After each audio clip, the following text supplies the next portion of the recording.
Bismillahirrahmanirrahim, assalamu alaikum wa rahmatullahi wa barakatuh. Bienvenue sur ma chaîne Apprendre le français avec Monsieur Sharaf. Dans cette vidéo, on va découvrir dans un contrôle concernant la nouvelle réaliste au champ de Guy de Maupassant. Par un après-midi du mois d'août, une légère voiture s'arrêta brusquement devant les deux chaumières. Et une jeune femme qui conduisait elle-même dit au monsieur assis à côté d'elle: Oh, regarde Henri, ce tas d'enfants, sont-ils jolis comme ça, grouillés dans la poussière? Alors cette phrase montre l'amour de cette femme envers les enfants.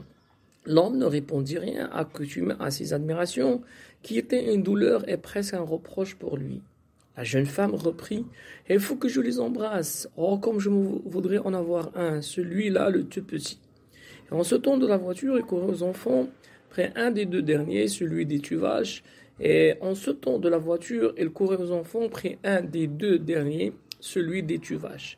Et l'enlevant dans ses bras, elle le baisa passionnément sur ses joues sales, sur ses cheveux blancs frisés et pommadés de terre, sur ses menottes, qui s'agitaient pour se débarrasser de caresses ennuyeuses.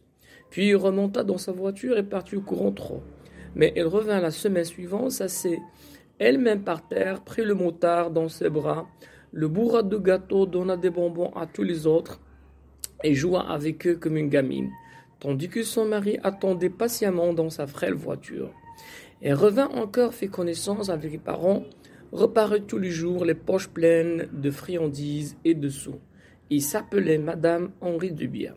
Alors la première question pour identifier le texte et son auteur recopier le paragraphe ci-dessous et compléter les informations qui manquent. Ce texte est extrait de la nouvelle réaliste intitulée Auchan et écrite par Guy de Maupassant. Ce dernier est né en 1850 et décédé en 1893. C'est le passage en répondant aux questions suivantes. À quelle famille appartenaient les deux chaumières citées au début de ce texte? Les Tuvache et les Dubière. Quel en est le statut social? Ce sont deux familles pauvres. Quels temps verbaux dominent dans ce paragraphe? Oui, tout simplement, c'est le passé simple et l'imparfait. Ce texte est narratif. Répondez par vrai au fond en justifiant votre réponse à partir du texte. La femme et son mari participaient au jeu avec les enfants. C'est faux. Son mari attendait patiemment.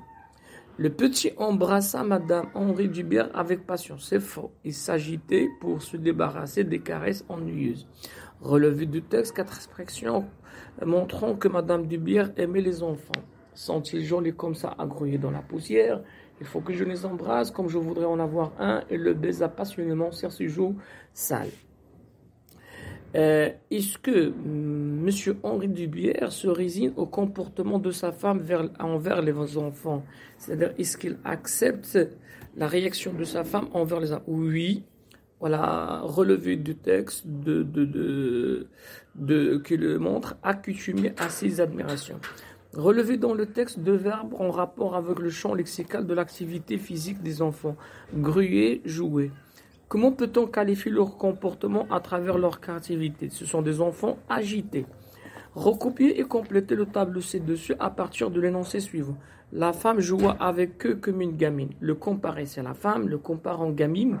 Le type de comparaison, c'est comme. Le point commun, c'est la façon avec laquelle jouent les enfants ou bien l'enfantillage. Êtes-vous d'accord pour ou contre l'utilisation des moyens de contraception? Je suis tout à fait d'accord pour mieux régler les naissances et pour mieux gérer sa famille. Les enfants n'ont droit de jouer que sur la surveillance des grands. Partagez-vous cette idée? Personnellement, je partage cette idée, mais à condition que ces jeux présentent un danger pour les enfants. Et c'est ainsi que s'achève cette vidéo. À la prochaine, Inch'Allah, concernant un autre examen.